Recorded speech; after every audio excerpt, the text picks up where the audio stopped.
Hello, everyone, and welcome to the observation deck. I'm Annie Peterson, author of Shakedown Cruise, and with me is Jon Tocchini, illustrator for Shakedown Cruise. And together we are going to chat about this amazing book that we produced together. Hello, Jon, and welcome. Yeah, thank you very much. Wonderful to be here. Yeah, I'm so happy that we got to do the first broadcast of the observation deck together. Yeah, definitely. This has been a great experience since the very beginning.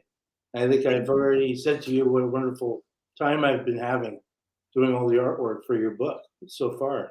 Well, me too. And, I think we've formed a mutual admiration society. Yeah, to say the least, yeah. But no, truly, it's been exciting. This is the first book that I have, put out and produced and certainly had illustrated. So this was a quote unquote, forgive the pun, a novel adventure for me to, work with someone because I'm also an artist, as you know, and it was such a joy to hand off the what would have felt like a burden for me Yeah, to have to do all the artwork for my own book. And the huge amount of trust and faith that I had, having seen your style and your attention to detail, I just knew instantly that you were not only the right person to place this responsibility into your hands, into your studio. It just was a tremendous relief for me to not have to do it all. And for yeah. that, I'm so grateful. And folks, Jon has done a remarkable job with illustrating this story that I put together for your enjoyment and for your education. And I met Jon in San Francisco through my family, who happens to know him.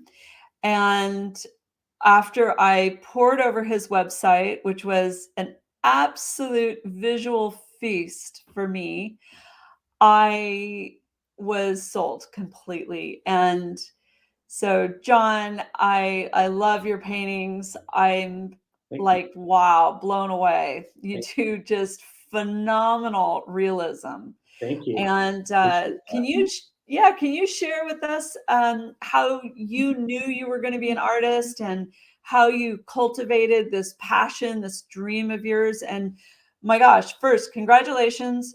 You are successfully working as an artist. I mean, this is I am. I am. this is to be Yeah. shared. How did you get there? Tell us a little bit about your journey. Well, no, tell us a lot about your journey. Yeah, do you want the short version or the long version? Hopefully, I just want the short version. Time So, marches on. No, uh, a lot of our readership is going to be in the seventh, eighth grade and up.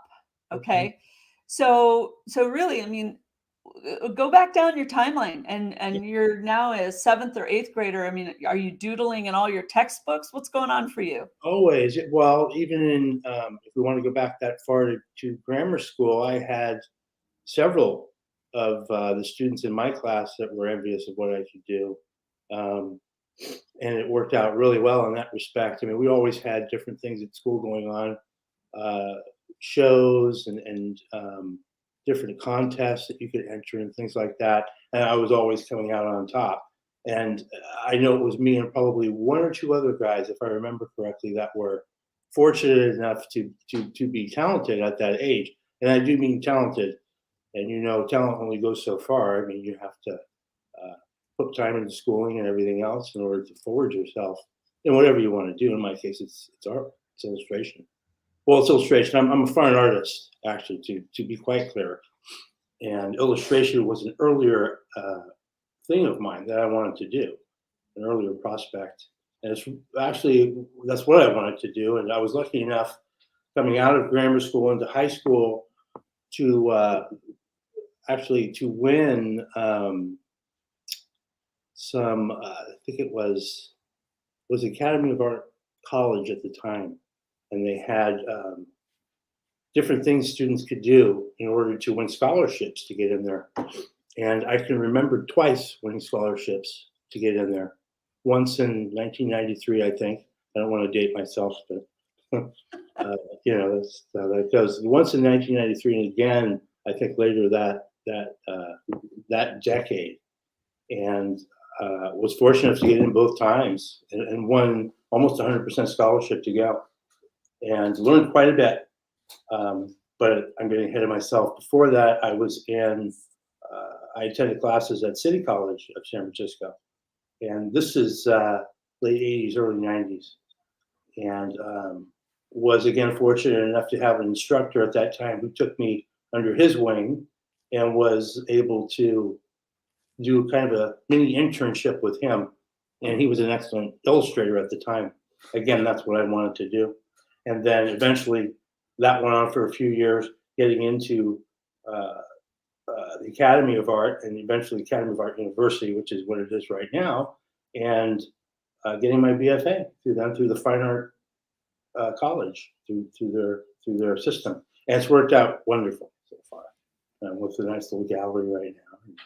Fantastic. A lot on my painting as well as illustration now, thanks to you. That was something that I had long not even done. I try to incorporate a lot of the drawing into my painting as a basis, and then paint over that. But the work I've been doing for your book kind of encompasses all of that. And the drawing with the pen work is something I haven't done in quite some time. But I attribute a lot of my influence to that to an artist named Bernie Wrightson. Maybe some of your viewers may know of him. And he was an illustrator a while back. I think he's still alive. I'm not sure. But his style was something I thought just was fantastic. And he did a lot of ink work, pen work, as well as brush work. I think he incorporated that as well, which I'm not doing. Mine's all ink. And it's been a blast. I mean, that's pretty much it in a nutshell, you know. But it's been quite a ride. So. Well, I want to share with our listeners how we worked this process, because, you know, I had never done this. I don't know if you've worked on books before. You can share with us now if you like. Had you worked on books before like this? No. The internship that I did early on was poster work. Okay. And it was a lot of airbrush, which was something that was real popular at the time in the 80s and 90s. And I had to learn how to use that. And that was my style. That's what I was doing at that time. Again, not something that I really, sorry. Not a problem. That I really was interested in doing at the time. I thought it was a fantastic tool to be working with the airbrush. And the illustrator that was I was working with, that I was apprenticing under, that's what he was doing at the same time. That's what he was doing, airbrush. So I kind of emulate what he was doing. So how would you describe your pen and ink style? This is what I use. I'm not sure if people can see it. Oh, cool. Could you tell us the name brand that you're using? Micron Archival Ink Pen, Pigma, and they come in all kinds of diameters, different sizes. So you can get one that's just really, really fine all the way up to a thickness. And it's nice because that's how I get a variation on my line as I go along. That's a nice way to create value and depth in an image. So what I'll do is I'll basically go at it first with a very fine nib, very fine tip, just to do an outline of everything, and then build up volume by line work and line work and line work. It is labor intensive, but I pretty much get the effect that I want at the very end. And I think it works for me. Looks really nice. Oh, it worked incredibly well. It's a really beautiful style, and I was so grateful. And I'll let everyone in on a little bit of trivia here. When my editor, Liza Gershman, saw that it was going to be an illustrated novel, she was like, "Annie, you have to double or triple the amount of illustrations that you have. His work is so beautiful." And I was like, okay, here we go. It worked out well for me, didn't it? You're in business. Yeah. Yeah. So here's how we worked. I want to get back to this because it was kind of fun, because I put the book in your hands and I said, here, read it. Yeah. And I know what I would do as an artist, but I'm really interested in what you would do, because the story Shakedown Cruise is about a young teenage boy who goes aboard a super yacht for a period of a year. He is being unschooled by his family and the crew, and this means that there's not a textbook in sight.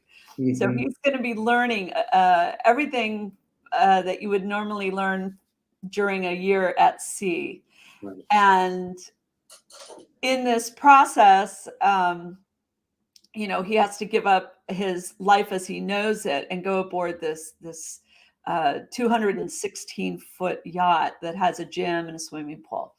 So I put this story into John's hands, and maybe I'm just the type of person that's like, yeah, I don't got time for fancy drawings, and I'm not going to tackle that. I make up stuff about what I want to do, what I don't want to do. And John, you went for all the most difficult, challenging Yeah. scenarios. That's how I do it. I'm never easy on myself at all. I'm always heading into things that way, regardless of whatever it is. And I So just feel you got to put your best foot forward. So how do you handle the that when you set yourself up for a challenge and when you meet with an obstacle? How do you handle that? Like, it's harder than you thought. well, I've experienced that in some of the ink work, basically because of my approach and the tools that I'm using. You're pretty much committed to how you start. If you think of the thought process from beginning to end, which I briefly described as starting out as using a very fine ink pen and basically doing the outline of the illustration first and then coming back after that, mistakes are made. And sometimes something is a little bit darker. I didn't want it darker. And the other thing I can do kind of works as my eraser, so to speak, is I'll have acrylic paint. I'll get a tube of white acrylic paint, very fine brush, and go back in and just kind of omit these things that I didn't really want in there in the first place, and go back over them. And that's always worked out really well for me. But again, that's how I would tackle that challenge. I don't sweat it.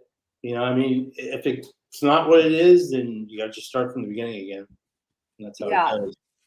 I have been training myself to let go of self-judgments when I make mistakes in my artwork. That's something I did early on. I had to. You get so many people that are critical that come in that say stuff, and it's difficult when you're young because you want to please people. But as you get older, you realize that you just can't please everybody. You know, so So true. yeah, So when I hear myself making a self-judgment or I messed up, I go, okay, I let that go. So yeah, it doesn't stay in my energetic field right. and keep impacting the work that I'm working on. Because your artwork reveals, and John and I know this very well, that who you are in the moment gets reflected into your work.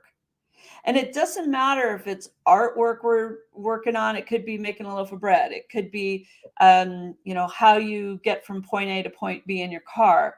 Who you are in the moment impacts everything energetically. So your moods, your thoughts. And so as an artist, I learned to pay really close attention to what I was thinking and feeling so that I kept my work new and fresh and without all of that in it. Negative energy can't be. Yeah. So one of the things that I want to share with everyone is that John tackled some really challenging photos from two of the kids on board the yacht on the e-foil surfboards, and I would work with John by finding all kinds of reference photos, and then I'd put them in his hands and I'd say, here, make something out of this. I want, 3 boys on this power boat, 2 girls and the driver or whatever. And then, and they're, by the way, and they're chasing dolphins. Yeah. So Jon gets to come up with all of his brilliance and put all of my ideas into form. And it was really an exciting journey to see what you came up with. Yeah. I was just personally blown out of the water because the amount of detail that you were able to communicate in your artwork was just awesome. And I felt that the book became, they always say, okay, those authors who think their books are their little babies or whatever. Yeah. I'm like, no, your work made it so much more endearing, and it brought the essence of the story to life in ways that I know I personally could not have. So Right. Well, that's fantastic. That's what the illustration should do. correct. Yeah. Correct. So I want to talk about the cover because we're both oil painters, and you had me laughing the other day because I said, oh yeah, and the oil painting, and then I think you said something like, well, that's what you asked for. It's like, Yeah. you're right, I could have asked for an acrylic painting or a watercolor painting, Right. or a line drawing, but I didn't. I asked Yeah. for what I was familiar with. And Right. I grew up with like so many books that had an oil painting on the cover. Exactly. It just was so automatic because Yeah. I wanted, in many, many ways, in my own journey, I would travel the world and I'd get inspired and I'd come home and then I'd paint. I'd paint landscapes and seascapes and still life paintings. And then they became like my daily reminders of these places I had been. Mm-hmm. So I think that was me unconsciously saying to you, give me an oil painting from this trip that I just brought everybody on as an artist. Nice. So we can put it on the cover. Can you share with me your process for coming up with the cover? Sure. And it's okay that everyone knows that we use my son as the model. Yeah. Definitely okay. And you It age. will be in the future, I suppose. Yes. What did they say? It's not age regression, it's age progression. Progression, right? Okay. Yeah. You're Yeah. right, because he's what, 9 years old, I think you. Yeah. Yeah. And in the book, it's a teenager. So, yeah. Well, you were nice enough to present me with an idea of what you wanted to see for the cover, the way I remember it. And so I just took that and ran with that and basically did some adjustments to it. I think that, or I thought at the time that the image of Adrian should be much bigger on the cover and should be pop right out when you see it. And I think that what we did or agreed on doing at the same time was adding the color to the shirt in order to make him pop that much more. Which, if you see the cover, you'll see right off. As soon as you look at it, it's the first thing that pops into your head. And as far as the colors go in general with the cover, you've got complementary colors. You have orange and blue. And those colors vibrate together. And it makes for something that's really, really strong. It has a very strong impact on the viewer when they look at it, color-wise. Compositionally, it worked out well, too. Again, getting that yacht to be centered right where you wanted it to. I think originally, too, there was a landmass in the back, which visually I felt wasn't necessary. I think that once we pulled that out of the way, that opened up that whole horizon line and gave you depth in the book, in the cover, that wasn't there before. So that was my feeling. But also, I have to thank you as well in reading the book, because I have so much more knowledge now on maritime activities that I can't tell you. I'm no professional by any means, but I think that my knowledge of, in terms of things, has grown exponentially.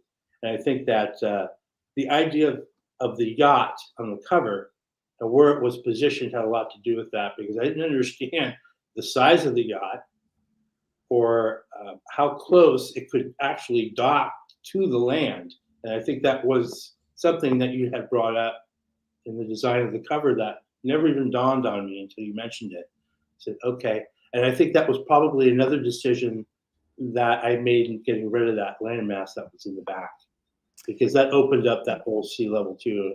So I felt I wanted to bring that boat in as close as I possible, get it large as possible, so you can see what it was, and then compositionally have it right where it should be, right in the middle and right incorporated with Adrian as well. So you've got your eye moving within that area. And the rest of the landmass was just a lot of fun. Putting in all the palm trees and everything else was kind of added in there, you know. And the idea for the second book is probably going to be much better, I think, color wise, with the ideas I've got in my head. Well, you've seen the drawing of it, so. I know. I have already commissioned Jon to produce the next cover, and I'm super excited. The next book is going to be called Sea Dog, and I won't say too much here about it, but it again is Was I not just supposed to mention that? yeah, no, it's great. It's great because I'm looking forward to seeing that cover, and it'll be very motivational, but also it works as a teaser, right? Yeah, This is where we're going next, my and these are in a way, yeah, like you really capture the tropical colors and the jewel tones mhm, that are just so present. Like I used to say, postcard yeah, paintings. yeah, Like there's like an absence of black in the neutral tones. It mhm, just keeps the cover really happy and juicy. And I really thought you did a great job there. great. And folks, the drawing that I saw for book two, oh my God, I love it. I love it. I'll probably frame, I haven't framed the first one, but I totally can see myself just oh, it's just so charming. I love it. I love it. But I wanted to have our listeners get to know you a little bit better, Jon. Yeah. So I thought we would end with roughly 20 questions. Oh yeah. And you can just Fire away. Fire away. I'll yes, do the best I yes. can. So what's your favorite body of water? Pacific Ocean. Okay, do you know how to swim? Sure do. Have you ever been seasick? No, I have not. And what kind of boats have you been on? Yachts. Not to the size of the yacht you put in the book, but hornblower yachts. Cool. And I've never been on a big cruise ship. I think that would probably be the largest, the hornblower yacht. Yeah. San Francisco ferry boats, have you been on those? No. No. Oh, Okay. excuse me. A long time ago. Long time ago. Right. In But San yeah, the Francisco. ferry boat was pretty much the same size as that yacht was. I think they were big. Oh, yeah. They were big. And what about Hyde Street Pier? Did you ever go there on a field trip when you were young? Uh, Hyde Street Pier. No, is that you're not talking about Aquatic Park, are you? I am. Okay, sure. Yeah, I've been there. That's Okay. the new dock, the old maritime. Well, that's what the Maritime Museum is, but they also dock that huge ship, that really old ship that's out there. That's right. Is that the Connecticut? That's not the Connecticut. Is it? Well, the Balclutha is the three-masted schooner. Okay. And then the Hercules is an old tugboat. My grandfather worked on that. He had a 100-ton license. Yep. Oh wow. And the Alma, I don't know if she's still there. She might be on the other side, but she was a hay barge that used to bring boats across the bay. Wow. That name So, sounds familiar, but I have not been out to Aquatic Park in quite some time, so I don't actually know what's left there. all right. Okay. Well, next question. I guess you've never flipped a boat then, huh? No, no, no. Okay. We did go on a up in Lake Tahoe years ago. We used to do the river rafting. That got flipped a few times. I remember that. There you go. So you've been on canoes. Yeah. Well, it's one of those huge rubber rafts, Oh, that yeah. holds 12 people. Yep. Okay. So when you got off the boat, did the land move beneath your feet? Yeah. Nope. Okay. Have you ever been under the Golden Gate Bridge? No. Okay, were you ever a scout A Sea Scout. I or a Boy Scout? Not a Either Boy one. Scout. Not a Boy Scout. No, I did look into the Sea Scouts years ago when I was a young teenager, probably about Adrian's age in the book, to be quite frank. And it wasn't myself; it was a friend of mine who was interested in joining the Sea Scouts. And he approached me one day and said, hey, let's go down and see what it's all about. Let's try it out. Sure, let's go. And we went down. This was when I first started working. So it was difficult for me to find the time and the energy because it's a lot that you have to put into that Sea Scouts.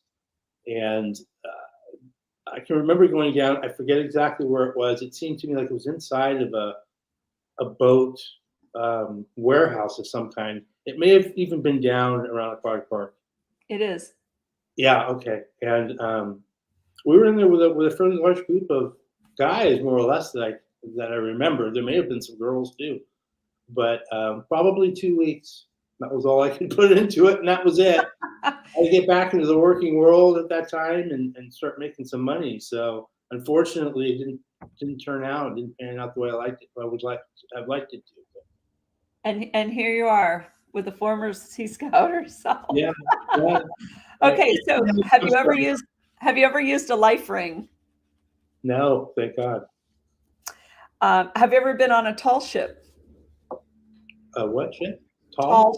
Tall ship, No. What is like it? a clipper ship or a schooner? Oh, okay. No, I haven't. No. Okay. Dolphins or whales? I dolphins, I would say. Okay. So if you could name a boat, like a rowboat, what would you name it? That's a good question. I don't know. Deep blue. Deep blue. And the next question was, what color would you paint it? How about blue? I'm thinking a nice light shade of blue and the name either in another shade of blue or white, probably. And would you ever consider painting a picture on the side of that boat? And if so, what would you paint? The whole boat would be a mural.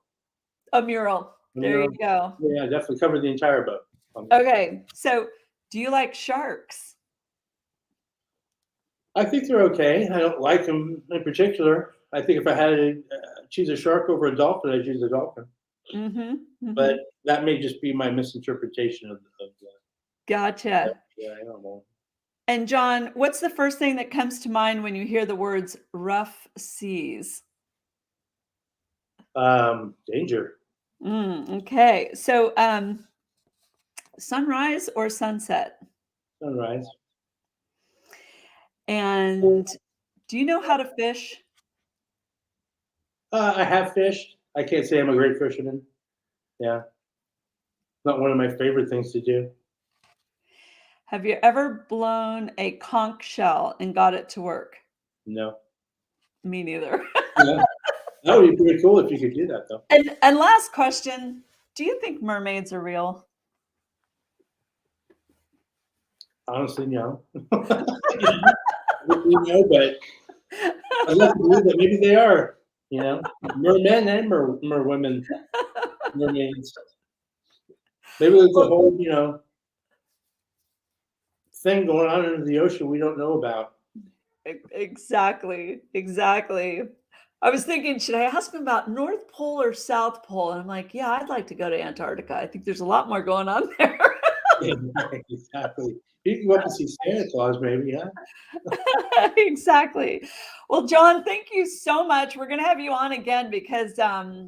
I want to continue the conversation here. I just love bringing your artwork to our readers. And if anyone wants to see a sneak peek of some of the drawings, you can head over to youngnavigatorbooks.com and there's a sample of reading and there's a lot of John's artwork over there. You can see some of the brush strokes and the colors from the cover of the book. And the book will be on Amazon coming soon. Okay, thank you so much, John, and keep painting. And I'll get the next story to you as soon as possible. Great, great.